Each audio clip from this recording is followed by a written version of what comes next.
Gentlemen, what you are about to hear is a clip from one of our online trainings that we create for our members. We do these throughout the year on the topics of fatherhood, marriage, health, and business mastery. In fact, we have over 100 of these trainings in our content vault. So if you like what you hear and you want more, go to frontrowdads.com and check out The Brotherhood. Enjoy the show and make sure to subscribe so you get notified when we release more content. I'm really excited to be introducing to you our next guest here this morning. Jim Dethmer is a coach, a speaker, and author, and he's the founding partner at the Conscious Leadership Group, whose mission is to support the expansion of conscious leadership in the world. Jim has spoke for a number of different groups, including Conscious Capitalism, Mindful Leadership Summit, and the Northwestern University Kellogg School of Management.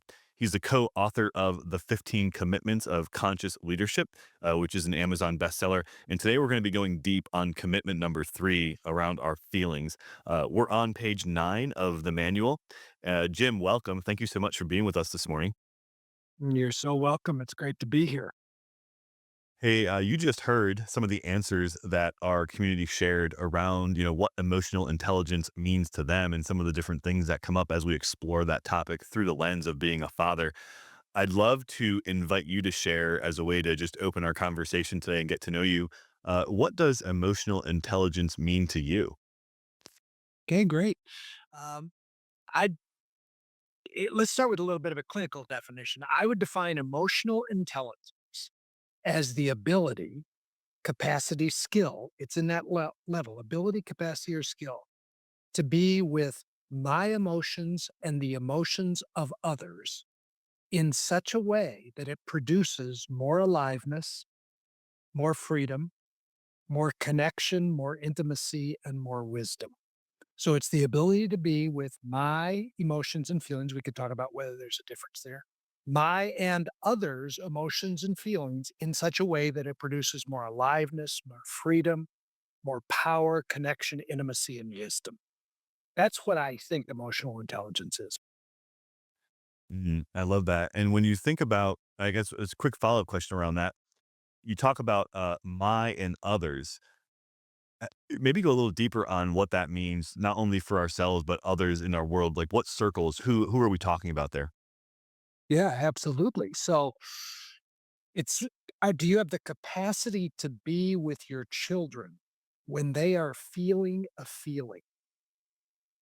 To be with them in such a way that it produces in them and in you more aliveness, more freedom, more connection, more intimacy, more wisdom. Do you have the ability to be with your intimate partner that way? Do you have the ability to be with your chief financial officer that way? Do you have the ability to be with your next door neighbor that way? So, as mammals with limbic systems, feelings are our natural place that we swim.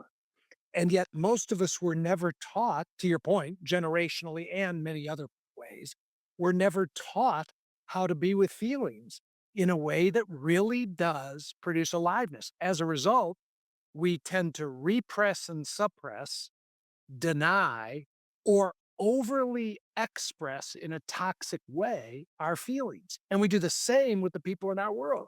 So when our 8-year-old is feeling anger and it's showing up in the form of a temper tantrum, because we don't know how to be with our own anger, we do something to try to shut down their anger.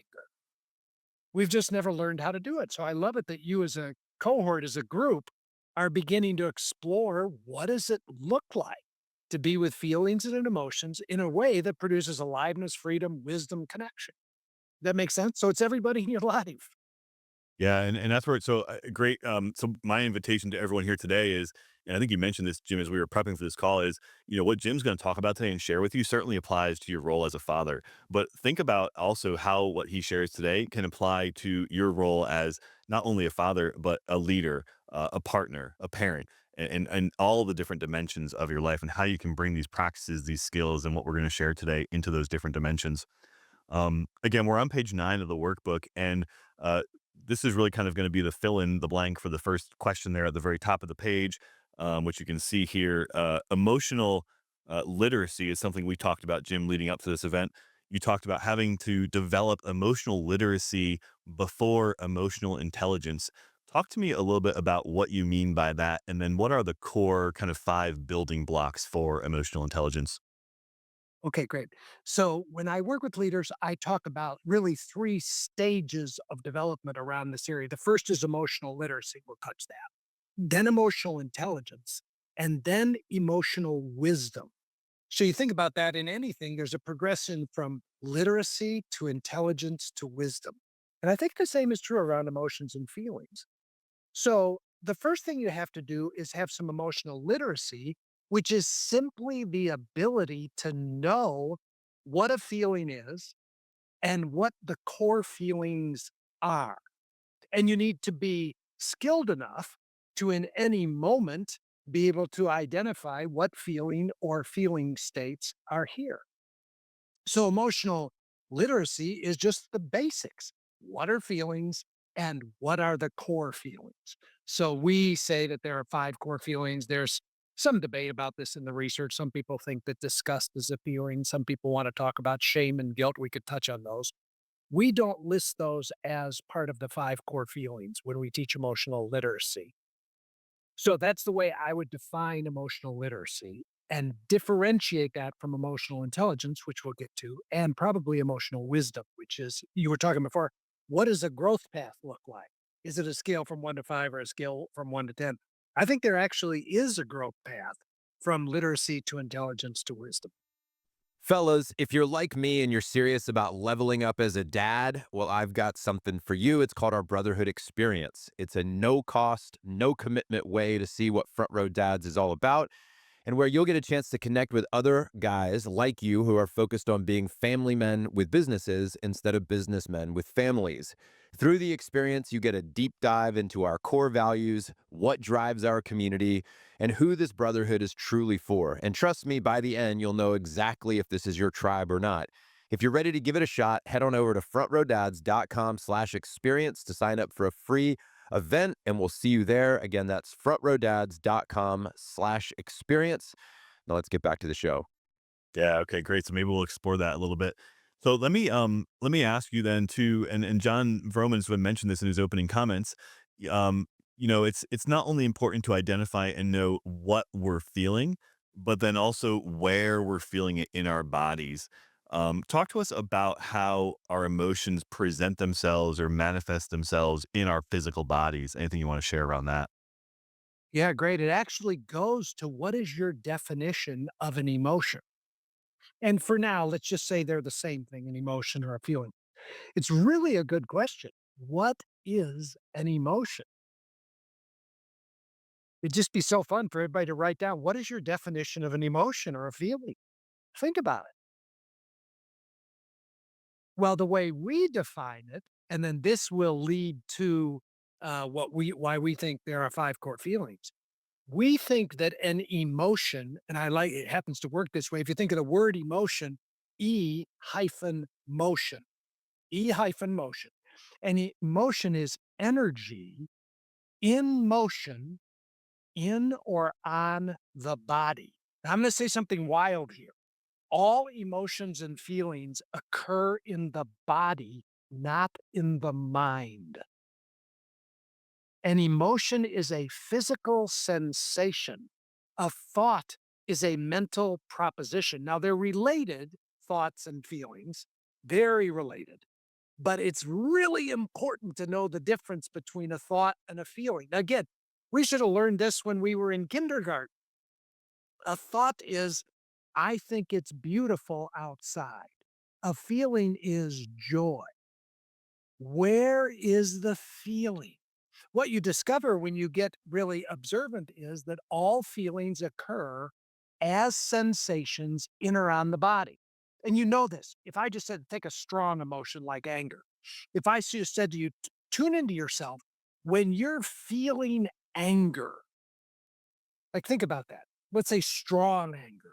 Where do you feel it in your body? Almost everybody knows. You could each say, I feel anger here. If I said, where do you feel sadness? You would know. Where do you feel fear? You would know. Where do you feel joy? You would know. And the fifth feeling, where do you feel sexual feelings? You would know.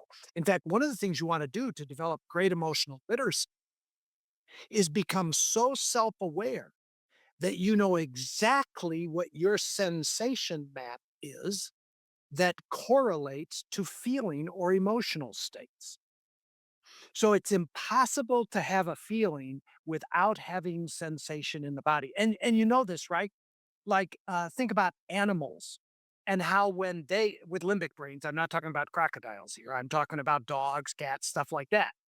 When your dog has an emotion, let's imagine that your dog is experiencing joy. It shows up in their body with a wagging tail and butt. When your cat is scared, it shows up as the fur standing up on the back of their neck. This is just the way we're actually hardwired. This is really important because most of us are cut off from our bodies. We live largely in our heads. Now, I'm speaking mostly to men here, right? Maybe exclusively men. We were trained to live in our heads and to be cut off from our bodies. And we were trained to be cut off from our feelings. I never once had a football coach who said to me, Jim, what are you feeling right now that you missed that block or you dropped that pass? They didn't give a fuck about what I was feeling. They just wanted me to perform. That's actually changed, by the way. I do some work in sports psychology, golfers particularly, and it's incredibly important for golfers to know what they're feeling and release their feeling as they walk from one shot to the next so they're not carrying. So sports psychology is actually changing in this regard. So, what is a feeling or an emotion? It's a set of sensations in or around the body. Beginning to develop literacy is beginning to know yourself well enough to know when I have tightness in my jaw, heat in the front of my face, tension radiating down my shoulders and neck, there's a really good chance I'm angry. If I have pressure in my chest, up the front of my neck, wetness in my eyes, there's a good chance I'm sad. If I have tingling in my genitals, which is circulating up my spine and down my front, sexual feelings become a whole body experience. Pretty good chance I'm experiencing sexual, what we call sexual creative feelings. So, feelings are sensations in the body. You can't get around that. That's really important because to become emotionally intelligent is the ability to be with your body and the body of your 8-year-old and the body of your CFO while they're having a feeling. So I've said a bunch there, Steve. So let me pause and see what that brings up for you. Yeah, no, that's great. And I want to come back to that question on sports in a moment. But before that, Jim, can you help us in the workbook where we have the five core emotions, just kind of run through those for us and then connect them to the body map on the following page. And you sort of did that for us, but maybe going just a little bit deeper for the guys here to understand that a little more depth. Yeah, beautiful. So we suggest there are five core feelings, and the five core feelings are anger, sadness, fear, joy, and sexual feelings. I'll say it again: anger, fear, sadness, joy, and sexual feelings. Now, you didn't turn to the page, but I think, Steve, if you go one or two more pages farther or further, it's a good page because it shows the major feeling and then kind of the textures, hues, and colors. So if you look at anger, anger, when it's low, medium, or high, can be reflected in these kinds of words. The same with sadness, joy, fear, and sexual energy. I say that because when somebody is learning emotional literacy, we find it useful for them to stick with the five core feelings. So I might be irritated, frustrated, you know, rageful, pissed off. If I, if you ask me what I'm feeling, I might be one of those. To learn emotional literacy, moving to intelligence and wisdom, I want to have the ability to just say, I'm feeling angry or I'm feeling sad, scared, joy, or sexual energy. When I first started to get introduced to emotions, I was in graduate school. My wife and I went to counseling. We were in the rocks of an early marriage. And the therapist at one point said to me, Jim, what are you feeling? And I don't remember exactly, but I said something like, I'm feeling that she's wrong about this. I'm feeling that she's not understanding me. I'm feeling that this is a shit show and we're never going to get through this. And the therapist was so adorable. He said, none of those are feelings, those are all thoughts. So he said again, "What are you feeling?" I answered with some thoughts. I'll never forget this. He turned around, he took a book off his shelf. He turned the book to like page 176, which was a list of like 80 feelings. And then he said to me, "Jim, whenever I ask you a question, what are you feeling? You have to answer it with one of these words." Okay. Here's what I learned. Anytime you say "I feel" followed by the word "that," it's not going to be a feeling. It's going to be a thought, judgment, perception, evaluation of some sort. You'll know you're in the realm of feelings when you say "I feel" and it's followed by a feeling word. Now, I don't want to hand people a list of 76 feelings. We've learned it's just as effectual to say "I feel sad, angry, scared, joy, or sexual." Real simple. Those are the 5 feelings, and all the other feelings flow out of those 5 core. They're like, there are 3 primary colors, and all the other colors come out of the 3 primary colors. There are 5 core emotions, and all the rest comes out of those 5. Now, the map, the body map, if you could, bring that up again, I guess everybody's looking at it.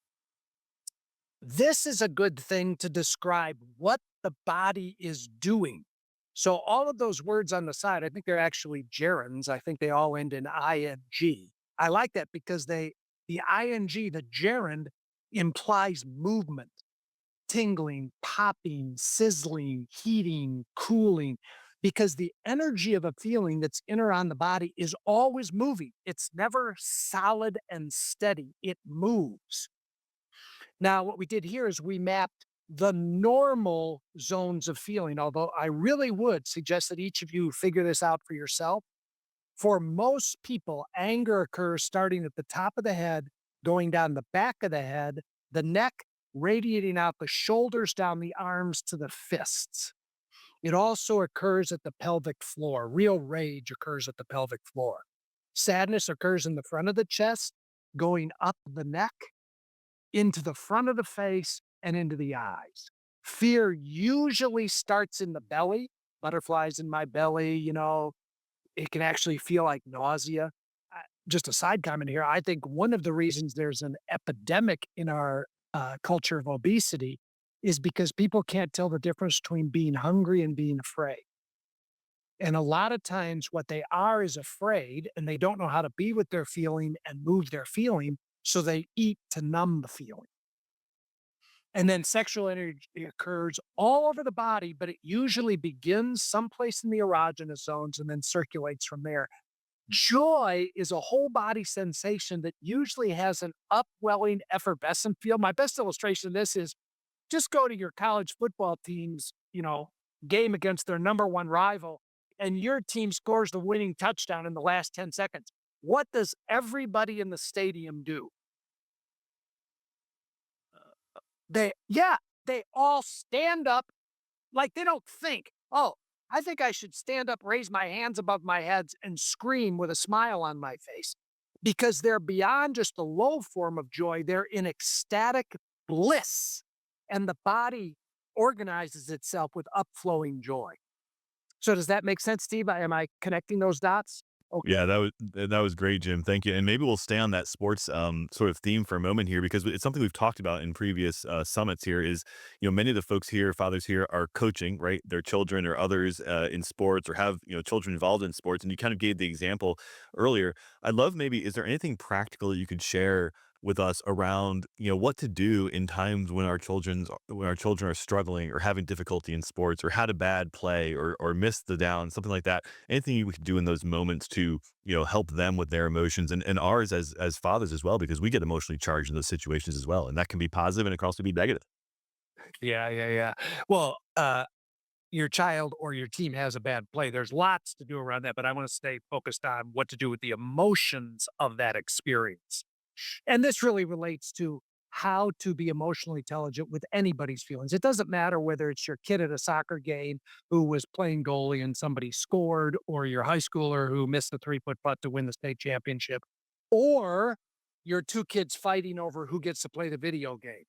It really doesn't matter the context.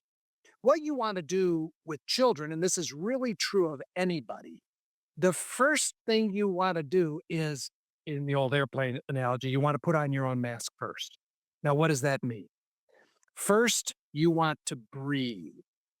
When your kids are feeling feelings, you're feeling a feeling as well because of your attachment to your children. You're feeling a feeling. If you try to deal with their feeling before you deal with your own feeling, it usually won't go well. So, by dealing with your own feeling, all I mean is simply breathe, consciously breathe, settle your breath in your belly. What this will do is make you present. Say to yourself, so that's step one, breathe, settle yourself in your own belly. By the way, if you have a 2-year-old or a 4-year-old who's throwing a temper tantrum, the first thing to do is stop them from hurting anybody or destroying property you don't want destroyed. But let's say that's taken care of. The first thing you want to do is sit with them and breathe. You breathe. Through the sympathetic nervous system and the parasympathetic nervous system, you'll start to entrain with their nervous system. And just by you getting fully present and being in a non reactive space, their nervous system will begin to calm down. So your kid gets a goal scored on them, and they're 9 years old and they're playing soccer. There's a timeout, they come over. Now, in the heat of a game, you could do a lot of things, but what I would do is breathe. I might feel scared, sad, angry. I might have some sense of shame, depending on how over identified I am with my child, which most parents are over identified with their child and their athletic performance. That's a whole other subject. I would breathe and I might just say to myself, just this fast, one breath, I feel scared. I'd say it to myself. What we know is that emotional volatility calms down when you just say to yourself, it does as well if you say it out loud, I feel followed by the word. The reason is it changes the part of the brain that you're operating from. Emotions are occurring in the early brain, the amygdala and stuff like that. When you verbalize, when you analyze what is the feeling, name it and verbalize it, even to yourself, you're moving the brain to the prefrontal cortex, which deactifies, deactivates your nervous system. So, with a child, now you don't want to do this every time. You don't want to do it until your kids learn this. You could say, oh, sweetheart, I bet you feel really sad, or you feel angry, you feel scared. One of the number one things to practice emotional intelligence, which is, again, a skill or the ability to be with my feelings and the feelings of others in such a way that it produces more aliveness, more connection, more wisdom, more power. The first key is to be able to identify what is being felt. Now, with your children, until they learn how to do this, by the way, they can learn this at a very young age. You can say, wow, you look like you're feeling really angry. I see your anger. Now, what you're doing is you're helping them identify their experience until they can say to you, I feel angry. Now, the world's changing.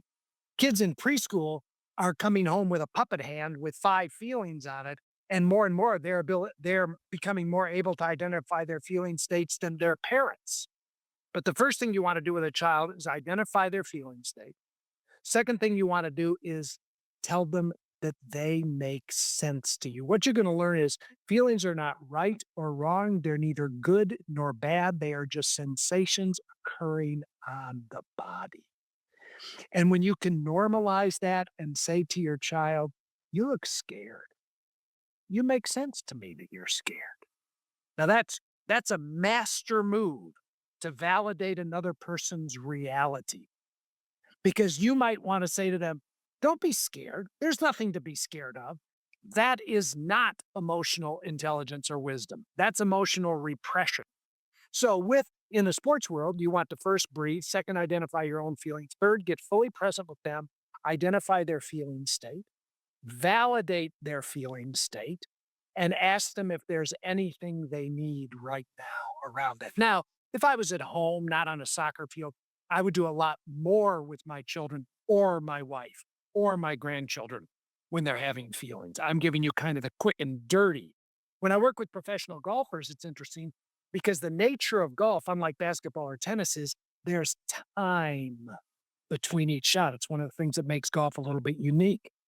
So I work with golfers after they hit a shot and they have a rush of energy go through their body. Let's say they hit it 30 yards right. The first thing that goes through their body is a whole set of energy. It's a feeling, anger, fear, sadness, whatever it is. First thing I say, as you begin to move down the fairway, feel that all the way in your body. Breathe, move, and vocalize so the body releases it. Because if you carry that anger, fear, or sadness into your pre shot routine, let alone your next shot, if you carry it into your pre shot routine, you're screwed. It will impair your ability to do your data and analysis for the shot. So clear the feeling as you walk down the fairway, then connect with a bigger perspective. Look at the sky, look at the stands, come back into presence. Now come back into your pre shot routine. The same is true in all sports, by the way. They just have a different time. Thanks for listening today, fellas. If you got value from this episode, I ask that you take 1 second right now and you share this with another dad in your life that you respect, that you know is committed to becoming a better man, family man, and businessman. And on that note, I want to honor you for choosing growth.